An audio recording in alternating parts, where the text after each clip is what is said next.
blend of what the function of these buildings were, because it was something that this mall was a place that was catering to both brown and white, unlike the शहर that was brown only and चाउनिया जहाँ पे that was white only. तो यहाँ पे आपको उस तरह के गोरे साहब, सॉरी ब्राउन साहब भी मिलेंगे जो कि ब्रिटिश एजुकेशन से ब्राउन लोग बन के हमारे तरह के जो हो गए, तो उन्होंने भी, उनके भी पसीने यहाँ पे हुए. बिल्डिंग्स भी आपको ऐसी मिलेंगी जिनके आर्किटेक्चरल डिजाइन में थोड़ा थोड़ा गोरा है, थोड़ा थोड़ा कॉलोनियल है, थोड़ा थोड़ा जॉर्जियन एक्सेट्रा और थोड़ा थोड़ा इंडियन.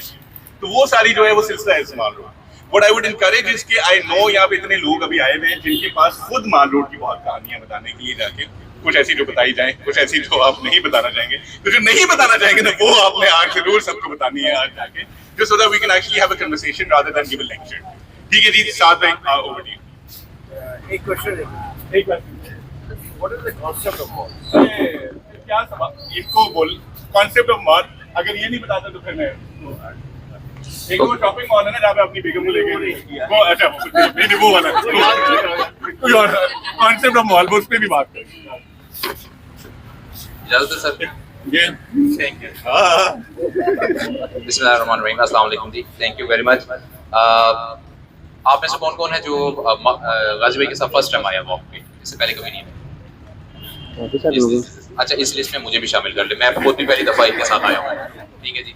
सो साजाहिद मेरा नाम है. गाजी भाई हमेशा इनकी मोहब्बत है, ये कुछ एक्स्ट्रा आपको प्रमोट भी करते हैं, पसंद करते हैं और लोगों के साथ इंट्रोड्यूस भी करवाते हैं. आर्कियोलॉजिस्ट का एक इदारा है, वहाँ पे एज एन आर्कियोलॉजिस्ट काम कर रहा हूँ. पंजाब यूनिवर्सिटी के साथ एफिलिएट रहा. रिसेंटली अपना एमफिल कंप्लीट किया. टॉपिक जो है वो माल रोड था.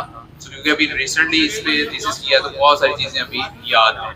तो ये बेहतरीन मौका था कि वो जो चीज़ें थोड़ी सी अपनी इस पूरे माल रोड पे जब 10-12 साल में की अपनी थीसिस को कंप्लीट करने के लिए, तो जो जो चीज़ें फाइंड की वो इमीडिएटली आप लोगों के साथ हम शेयर कर सकते हैं. तो उस सेंस में जो है यहाँ पर आज हम इकट्ठे हुए हैं. माल रोड के हवाले से मेजरली गाजी भाई ने आपको समझा दिया, उसी को ही मैं सेकंड करूँगा कि अगर हम लाहौर की हिस्ट्री को कनेक्ट करना चाहें इसके साथ, तो हम बात करते हैं पिछले 1000 साल की हिस्ट्री की. Okay, so this is my first time speaking in the mic, like before, like. तो इसे और करीब कर लेंगे.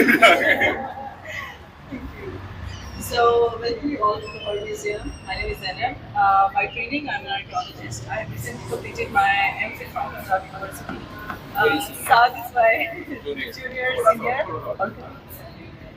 So, now I'm audible. Yes. But my expertise were in Khara art, by the way, and I am in the museum since like 2023. I was working as an intern. Then I got this opportunity to work in the digitization of the Lahore Grand Textile Museum. I worked as a researcher, and now I'm recruited like as an education officer in Lahore Museum again. So this is my short journey. This is my short journey. So we will talk about the history of the Lahore Museum briefly, and then I will let you know about the collections that we have in the Lahore Museum. So first of all, Lahore Museum, the foundation stone of Lahore Museum, which is right next in front of you, was laid in 1890, and in time of 45 years, construction was completed. The foundation stone was laid by Albert Peter, who was the grandson of Queen Victoria, and it was also celebrated the golden jubilee of Queen Victoria. That made this museum as a foundation of the museum. So in the Lahore Museum, since you know about all your Rajas who work in Lahore के बारे में है, Lahore Museum का visit जो है ना लाहौरियों के लिए हमेशा से एक tradition रहा है. कि जिसने लाहौर देखे उसने Lahore Museum लाजमी आना है. So for me, Lahore Museum is like an international museum because in Lahore Museum we cover everything you want to see, like literally. We have, we can talk about the collections. We have collections ranging from the Stone Age time period till the contemporary period. In Stone Age, we have artifacts from the Soan Valley and Rohini Hills, which is the Stone Age of Pakistan. Then we have the first civilization of the Indian subcontinent, Indus Valley civilization. You know Harappa and Mohenjo-daro. Then we have a very beautiful gallery about miniature paintings that belong to the post-Mughal time period. Then the most important and my personal favorite gallery is the Gandhara Gallery of Lahore Museum, because the masterpiece of the whole Lahore Museum, which is the Fasting Buddha, lies in that gallery as well. And then we have Hindu, Buddhist and Jain gallery. Then we have amazing collection of coins displayed at the Lahore Museum. We have like 50,000 plus coins displayed as well as in the reserve collection. Then we have, if somebody is interested in Islamic civilization, Islamic arts and crafts, we have that gallery. And then mostly art students are more inclined towards contemporary arts. And then, you know, our famous artists from Pakistan, Ustad Allah Bakhsh, Gulji, we have one gallery dedicated to that as well. Then we have a lot of galleries in the Lahore Museum. I'm just briefing you about main. We have a Sikh gallery, which is a Tibetan-based gallery from the Fakir Khana Museum. Then we have the manuscripts gallery. And manuscripts gallery, our masterpiece is one manuscript about the Fesi Mile of Quran Pak, which is attributed to the time period of Hazrat Imam Hussain. So this is briefly about Lahore Museum. But apart from the collection that we have, apart from the Lahore Museum, we have an amazing research and reference library. You are always welcome to explore someday.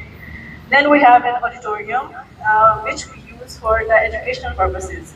Since it's not about just tour guiding, educating people inside the museum, but we also have this educational activities, different seminars, webinars, workshops arranged, and even some NC classes are being held in our auditorium.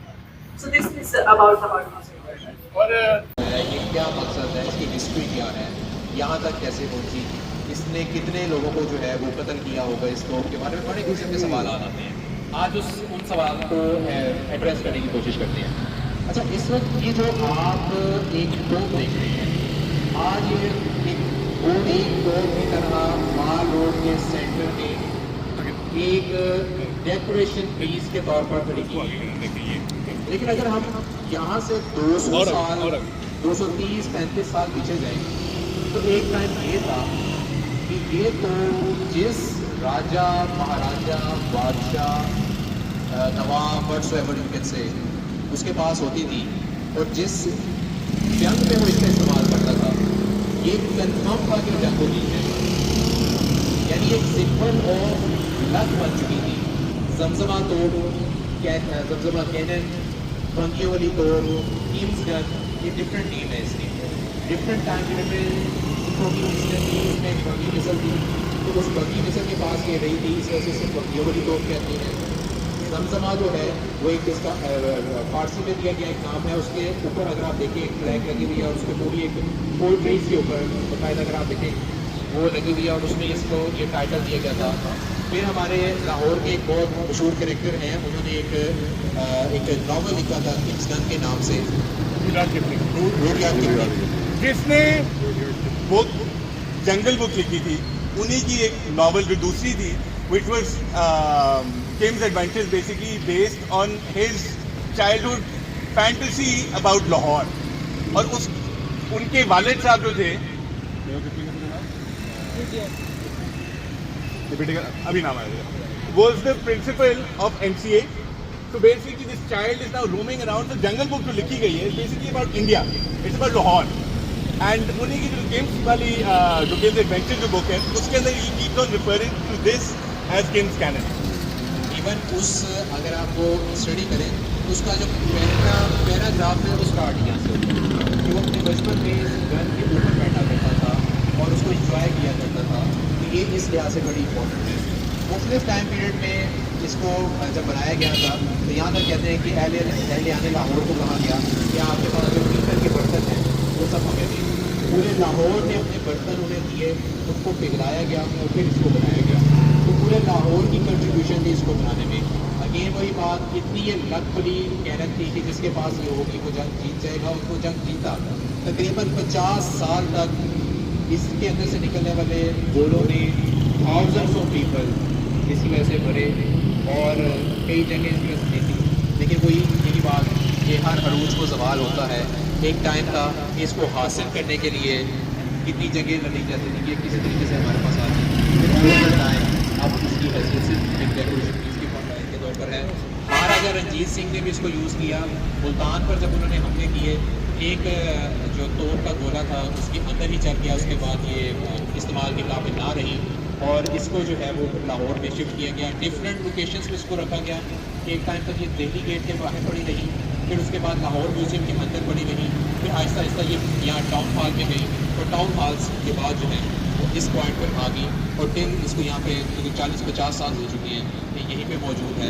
और आज इसको देखकर हमारे लिए वही बात जहाँ से मैंने स्टार्ट की थी कि हर अरूज को सवाल होता है कि एक टाइम पे इसको हासिल करने के लिए जगह लड़ी जा रही थी और आज ये सिर्फ खामोश डेकोरेशन फिनिश के तौर पर मार्केट में मौजूद है। Used to be the railway station, ये बड़ा डेलीगेशन आ रहा है, उनको वेलकम करने के लिए या प्रोटेस्ट करने के लिए जाते हैं। वहां पे लाला लजपत राय प्रोटेस्ट कर रहे थे तो उनके सर पे आके बंदे ने मारा डंडा सर पे लगा एंड कुछ ही दिनों बाद उसके ही पासिंग हो गई 1928 में, कोई 2 हफ्ते बाद अलील रहे, उसके बाद उनकी डेथ हो गई।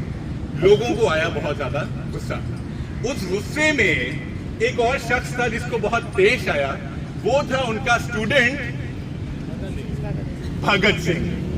अगर आपने वो मूवी देखी है रंग दे बसंती, ये तो हम बॉलीवुड तो आता तो ये बॉक्स में बॉलीवुड होती है ना, कि सरफरोशी की तमन्ना अब हमारे दिल में, वो एक्चुअली शेर उनका नहीं है, लेकिन the idea was this person who was a student of Lala Lajpat Rai, जो यहाँ पे ब्रैडलो हॉल अभी रिसेंटली रिस्टोर हो रहे हैं, यहाँ से 1 किलोमीटर दूर है, इंशाल्लाह in another walk will go there also. वो गुस्से में आता है, वो कहता है कैसे हो सकता है कि इस बंदे ने मेरे उस्ताद को शहीद किया है, मैं बदला लूंगा। तो वो भगत सिंह डज इसके बिल्कुल पार्क के अक्रॉस जो सीपीओ ऑफिस, जो ट्रैफिक पुलिस का बेसिकली ऑफिस है, सीपीओ ऑफिस है, तो वहां पे जाके खड़ा हो जाता है हाथ लगा के कि सामने से वो जब निकलेगा वो बंदा जो उसको मैं गोली मारूंगा। वो बैठा रहता है, सामने वो बंदा निकलता है, ठार आगे गोली लगाई, उसको पता चला कि वो गलत गोरे को मार दिया उसने। गोरा मर गलत गोरा मर गया, वो जो एक्चुअली जो जिसको मारना था उसको मारा नहीं, वो जो बंदा मर गया जाके। उसके बाद फिर पूरा भगत सिंह के ऊपर ट्रायल हुआ, अल्टीमेटली भगत सिंह को फांसी हुई। फांसी कहाँ पे हुई? जेल रोड फवारा चौक, जेल रोड पे फवारा चौक, जो शादमान में जो चौक है मार्केट के बिल्कुल बाद, वहां पे भगत सिंह को हुई फांसी। और यहाँ पे भगत सिंह ने गोली इस तरह से मारी जाके, यहाँ से स्पेसिफिकली भागे। और क्या हुआ था, एक और चीज हुई थी भगत सिंह की, ट्रायल हुआ था पॉन्च हाउस में, चले उसके बारे में बात। अब स्टैचू की बात रहेगी वहीं पे जाके, स्टैचू कहाँ गया?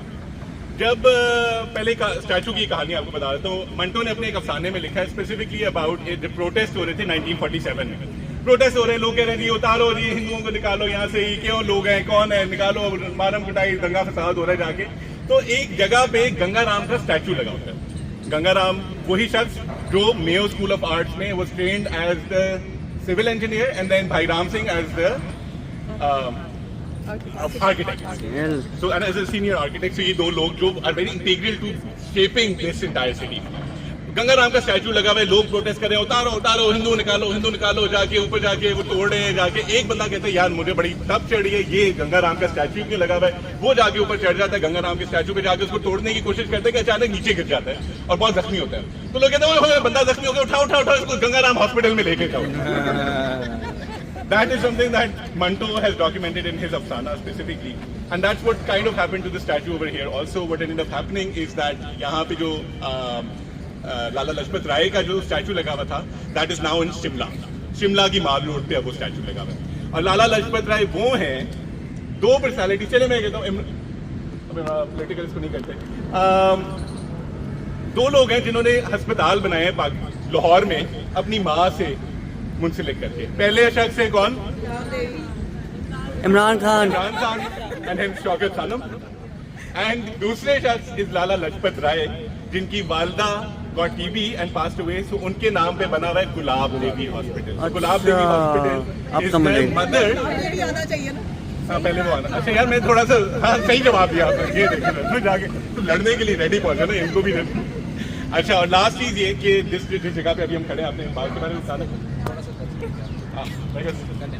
कि ये जगह है नासिर बाग। द आइडिया ऑफ, अगर आपने लंदन में हाइड पार्क देखा हुआ है या सेंट जेम्स पार्क देखा है, इस तरह के parks are all scattered around the city and that's the idea of building this और लीविंग दिस स्पेसिफिक पार्क। इसमें अगर आप आगे जाएंगे जाके तो बंकर्स हैं, जहाँ पे सिखों की जब यहाँ पे मिसल होती थी यानी आर्मीज होती थी, तो उनके अभी भी बंकर्स मौजूद हैं। यहाँ पे आगे जाके बिनाले में वो बंकर्स खुलते हैं। नासिर बाग वाज देन रीनेम्ड, इसको पहले फिर गोरे के टाइम पे कहते थे बैंड स्टैंड गार्डन।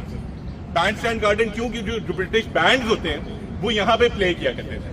तो और हाइड पार्क में भी जैसे स्पीकर्स कॉर्नर है, उस तरीके से इसका भी ये था कि बैंड्स संडेज को यहाँ पे प्ले कर रहे हैं। लेकिन फिर 50s में the prime minister of Egypt visited, उनका पूरा नाम में एंड पे नासिर आता है, तो उनको जमाल अब्दुल नासिर, तो उनको डेडिकेट करने के लिए इस बाग का नाम रख दिया गया नासिर बाग, which is now under threat at the moment if you seen protests happening, कि यहाँ पे बिल्कुल सेंटर में वहाँ पे आप देख रहे हैं इसको डिमोलिश करके एक प्लाजा बनाया जा रहा है, parking plaza, and there's a lot of pushback that this particular place is receiving in order to stop this park from being overtaken by this plaza. बस ये बात हो गई है। सामने आपने टाउन हॉल को